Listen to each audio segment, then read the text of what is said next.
Hey, thanks for checking out the Illini Inquirer YouTube channel. If you can do us a favor, continue your support.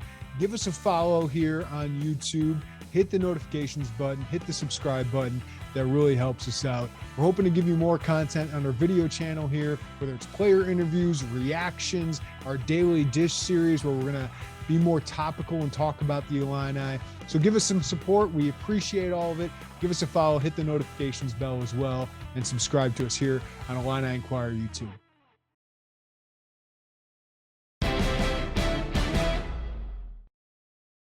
Welcome into the Daily Dish. Jeremy Werner, Derek Piper. Let's talk some recruiting for Illinois basketball. They're so far ahead in 2024.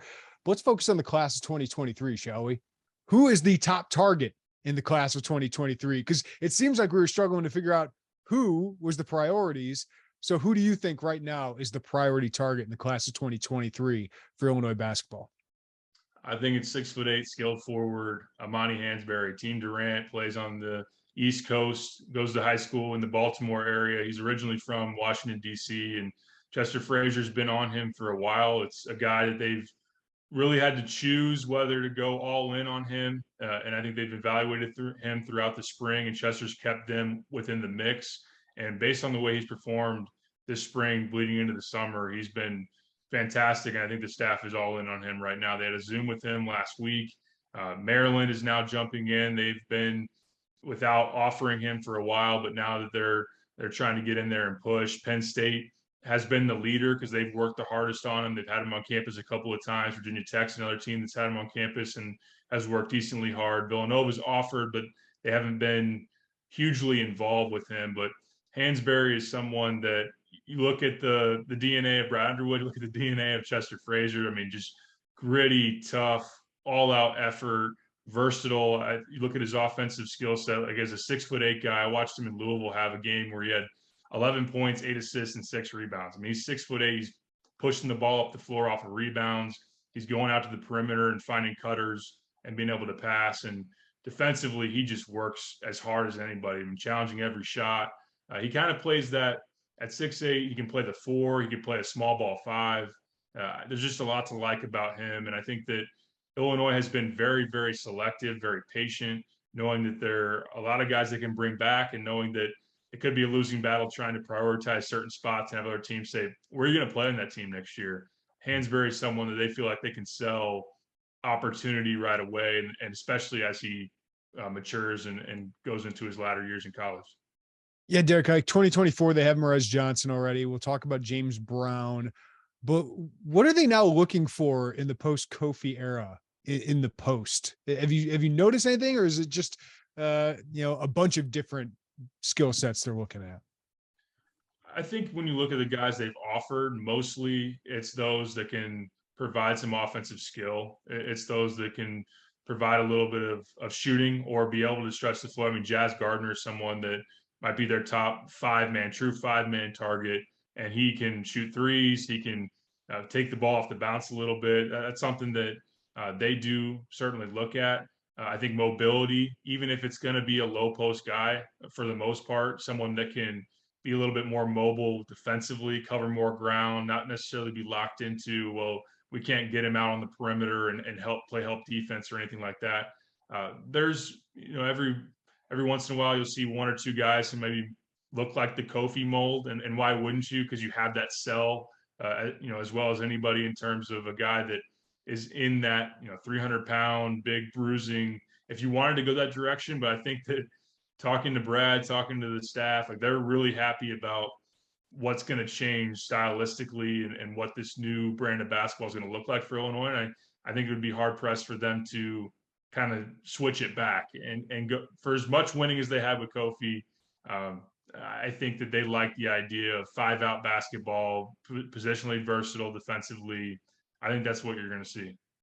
In state, it's not a very strong class in 2023. I mean, there's a lot of, I guess, high major players, but maybe not the elite level. But you saw Dalen Davis, a guard, Cam Christie, of course, Max Christie's brother, who seems like he's playing pretty well. Both those guys put up big numbers at Riverside Brookfield. What do you think of them, and are they real Illini options, do you think? Yeah, the note on the state, at one time, Kylan Boswell was here, Jeremy Fears was here, Mattis Buzelis, who's a 5-star, was here, JJ Taylor was here. That's a So pretty good class. it would have been, yeah. I think Illinois or other in-state or regional teams would be like, hey, where are you going? Why don't you stick around and keep this thing together? Because look, we've talked, both you and I know you've had the conversation with Joe Hendrickson before about when's the state going to get back to having like 5 legit high major players in one class. We used to see that early 2010s and whatnot. This would be one of those classes where you would have that depth, but with them leaving, there's certainly not as many. Day-Day Ames was a guy. Ken Wood didn't play this weekend at RB, but to your question about Dalen Davis, he's someone that early on in his high school career was thought of as one of the top young players in the state, and then just consistency wasn't there. So him being about 6'2" guard, he had some really good games. Now he was kind of up and down a little bit. That first game we watched him on Friday, he wasn't all that great. Had a better second game, but he really went off on Saturday with burying threes. I thought he's just really got a great flow to him off the dribble. Made some nice passes as well. So I think there is a question for Illinois in terms of guards. Like, do we need to bring in another point guard? We got Epps and Clark as I think you'd imagine if Sky Clark gets healthy, he's probably not going to be here 3 or 4 years. It might be 2 years instead. But you'd expect both those guys back. You have ZZ Clark in 2024. Not that he's going to totally alter how you're going to approach things, but I don't know that you need a point guard. But they did offer him again, Dalen Davis, a couple of weeks ago, and or at least in the mix with him. So I'm not sure he's going to be. I don't think he'll be a priority for Illinois ultimately. I think they'll continue to monitor him, but being a mean streets guy, being a guy that's starting to play more up to his potential, it's worth watching. Yeah, and then Christie, Derek, seems like some people I talked to think he's a little underrated nationally. Max had such big hype. Really good player, right? Like, what do you think of him? Cam's made a lot of strides. I think when you look at him from last year to this year, he's become so much more efficient.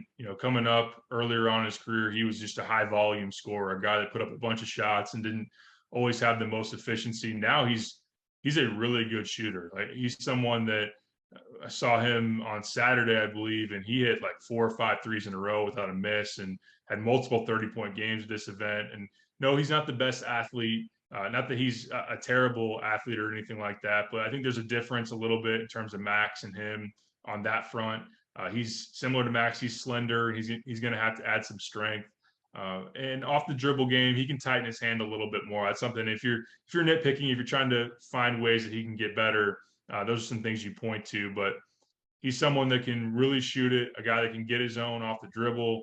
And yeah, I think what's interesting is he has about 6 or 7 Big Ten offers, but who out of that group is really pushing for him? I think that's the question right now. Minnesota is one for sure. I know they've hosted him, I think, for an official, and it sounds like they are definitely in on him.